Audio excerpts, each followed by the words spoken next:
Buenas, mi nombre es Eduardo Trillo, soy exalumno reciente del curso y bueno, os vengo a dar una pequeñita clase de diagnóstico diferencial ahora que estaréis estudiando a tope digestivo o igual os estabais aburridos en vuestra casa y quisisteis ver estas clases más prácticas.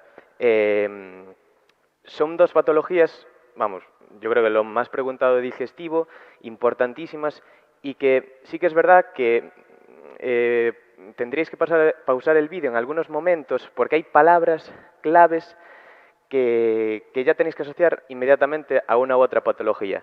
Mira, fijaos, vamos a empezar a resumir todo y después ir desglosando un poquillo cada cosa, pero con esta imagen prácticamente podemos sacar todo. Fijaos, en la colitis ulcerosa hay ya la primera diferencia marcada con la enfermedad de Crohn es que la afectación del recto va a ser prácticamente constante. En la enfermedad de Crohn puede estar afectado o no tiene por qué estarlo, pero en la enfermedad, o sea, en la colitis ulcerosa prácticamente se afecta siempre el recto.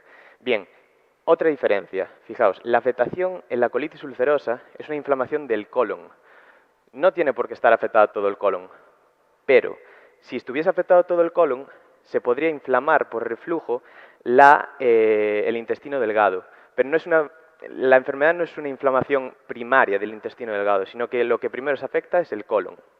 Fijaos, la afectación en la colitis ulcerosa es proximal, continua y longitudinal. ¿Esto qué quiere decir? Fijaos, es continua porque lo que se afecta, aunque se pueda afectar, no se tiene por qué afectar todo el colon, pero lo que se afecta, empezando por el recto, ya que es, recordad, prácticamente constante su afectación, se va afectando todos los tramos del intestino grueso, del colon, sin que haya partes del intestino grueso sin estar afectadas. Y esa es una gran diferencia con la enfermedad de Crohn. En la enfermedad de Crohn nos podemos encontrar el sigma afectado, pero sin embargo el colon izquierdo no tiene por qué estarlo. Aquí sí, aquí va a estar afectado el recto, el sigma, puede pararse ahí, puede seguir, puede afectarse el colon izquierdo, pero no salta del colon izquierdo al colon derecho sin estar afecto el transverso. Y eso es una diferencia muy importante. Y además, fijaos, en la enfermedad de Crohn puede estar afectado cualquier tramo del intestino, cualquiera. O sea, puede estar solo afectado el duodeno y nada más. Es raro eso, pero podría pasar, ¿no? Entonces, así ya tenemos un poco una visión general. Y bueno, otro dato remarcable también es que en la colitis ulcerosa, si en el intestino tenemos varias capas, mucosa, submucosa, muscular, solo está afectada la mucosa, solo está afectada la primera capa, ¿no? Solo estaría afectada la colitis ulcerosa la primera capa. Sin embargo, en la enfermedad de Crohn la afectación es transmural. Transmural, están afectadas todas las capas. Y esto es muy, muy importante porque tanto en la endoscopia como en la radiología nos va a ayudar mucho en el diagnóstico diferencial. Fijaos, yo he encuadrado de forma así visual cómo hacer el diagnóstico diferencial de estas patologías. Pero lo más importante, y sobre todo de cara al examen MIR, es esto: los datos endoscópicos histológicos. Si bien es cierto que los radiológicos han sido muy preguntados en la historia del MIR y también son muy importantes, de hecho, últimamente están tirando bastante por el TAC y por la resonancia, lo más característico y lo que nos permite hacer el diagnóstico diferencial son los datos endoscópicos e histológicos. Los datos clínicos analíticos, vamos a hablar brevemente de ellos, pero no son tan importantes ni tan relevantes. Bien, lo que os decía, datos clínicos y analíticos. Estas enfermedades se pueden solapar en la clínica y en la analítica y muchas veces ni las diferenciamos, pero sí que hay datos que nos pueden orientar un poco hacia una u otra.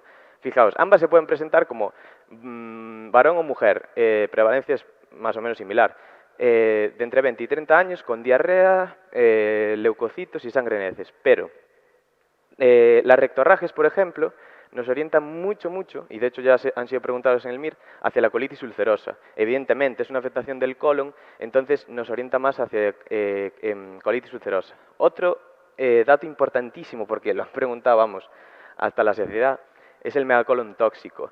También puede aparecer la enfermedad de Crohn, pero en la colitis ulcerosa siempre nos lo preguntan, y nos preguntan cómo diagnosticarlo, que es con una radiología simple, muy importante, y evidentemente, como es más preguntada la colitis ulcerosa, este megacolon tóxico aparece más frecuentemente, también se relaciona con mayor probabilidad de perforación, porque es el riesgo que tiene esta patología. Y importantísimo, porque lo preguntan año sí año también, es esa relación entre la colitis ulcerosa, y es la única afectación extraintestinal que os voy a poner para no bombardearos la cabeza a estas alturas, entre la CU, la colitis ulcerosa y la colangitis esclerosante primaria. Varón de colitis ulcerosa de años de evolución, eso es, bueno, con elevación de la fosfatasa alcalina, dolor en hipocondrio derecho, clínica de colestasis, eso posiblemente sea una colangitis esclerosante primaria. Pensad en ella. Enfermedad de Crohn. Vemos que es una clínica más pseudotóxica, bueno, fiebre, masa, no nos importa tanto, pero sí que es verdad, y ya os lo repetirá Carlos Telles, lesiones perianales asquerosas del Crohn, obstrucción y fístulas asquerosas también del Crohn. Eso es importantísimo, relacionarlo con el Crohn.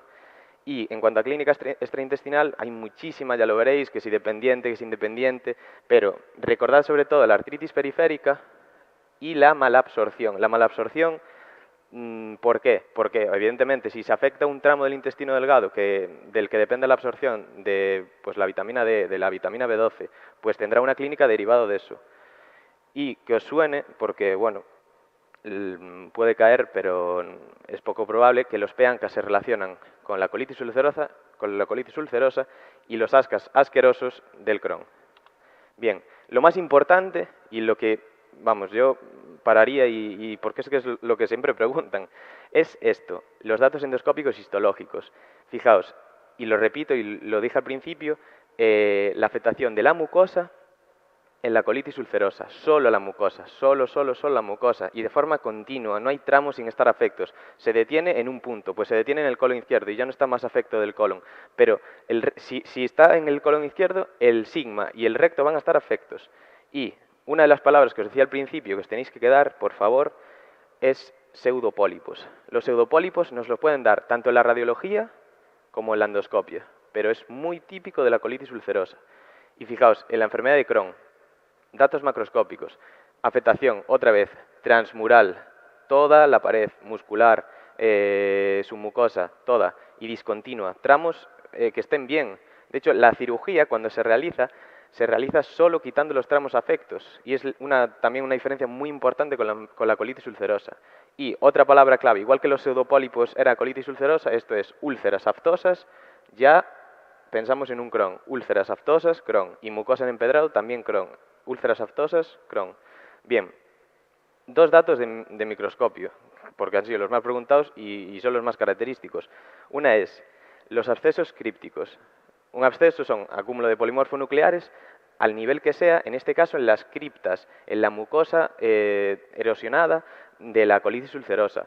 Ojo, por favor, porque esto a mí me confundía mucho al principio, a veces me liaba y se me iba a la pinza, pero cuando nos hablen de abscesos, solo abscesos a secas, eso es enfermedad de Crohn. Un absceso críptico, colitis ulcerosa, que no nos confundan.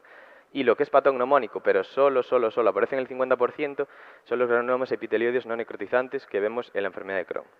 Bien, el último, criterio, así un poco tal, son los criterios radiológicos. Bien, fijaos, lo más importante de aquí y con lo que me gustaría que llevaseis a casa es esto. Estos son datos de taquia y resonancia porque es más sensible, o sea, evidentemente se utilizan para diagnosticar las dos patologías, pero en la enfermedad de Crohn son más sensibles y específicos, evidentemente, porque la afectación es de toda la pared y el edema y el engrosamiento es transmural, entonces se va a ver muchísimo más fácil en la enfermedad de Crohn. Bien, otros datos radiológicos que han sido preguntados en el MIR, bueno, pues la mucosa granular, que es un dato inicial de la colitis ulcerosa. Las úlceras en botón de camisa. Y a la larga, de forma crónica, esa desaparición de las austras y da un patrón rígido. Se ve un colon sin esos pliegues, sin esas austras, ese patrón en tubo de plomo. Y como os he dicho antes, súper preguntado, megacolon con radiología simple. Acordaos. Enfermedad de Crohn, bueno, pues vamos, que ya he repetido muchas veces, afectación discontinua y asimétrica. Y otro dato más, bueno, que ha sido preguntado también, el signo de la cuerda en el ilion distal. Pero vamos, Lo más importante, sobre todo, recordar, y porque además ha caído una imagen en el MIR de 2017, que ha sido directamente un TAC, y en ese TAC aparecía un engrosamiento transmural y edema. Entonces, cada vez tiran más hacia TACs y resonancias en estas patologías. Bien, como un ejemplo, pues tenemos ya una pregunta. Acordaros que la epidemiología aquí no nos va a ayudar de mucho, pero sí que es verdad que siempre la edad del paciente nos tiene que orientar, ¿no? 25 años, pues ya nos tiene que ir orientando hacia una enfermedad inflamatoria intestinal. Fijaos, la clínica, que yo os decía que puede haber diferencias, vamos, con esto, diarrea, sangre y fiebre, no nos dice mucho. Sabemos que, bueno, es una diarrea que no es aguda porque lleva 6 semanas, pero nada más. Pero nos están hablando, en este caso, de la colonoscopia. Nos podían hablar de la radiología, pero nos están hablando de la colono. Y nos dicen, recto normal. Y ahí ya nuestra mente tiene que hacer, no va a ser colitis ulcerosa, porque la afectación es prácticamente constante. Y ya nos dicen, aftas y úlceras longitudinales, me da igual dónde, en este caso en el sigma y en el colon transverso. Vale, pues ya está, enfermedad de Crohn.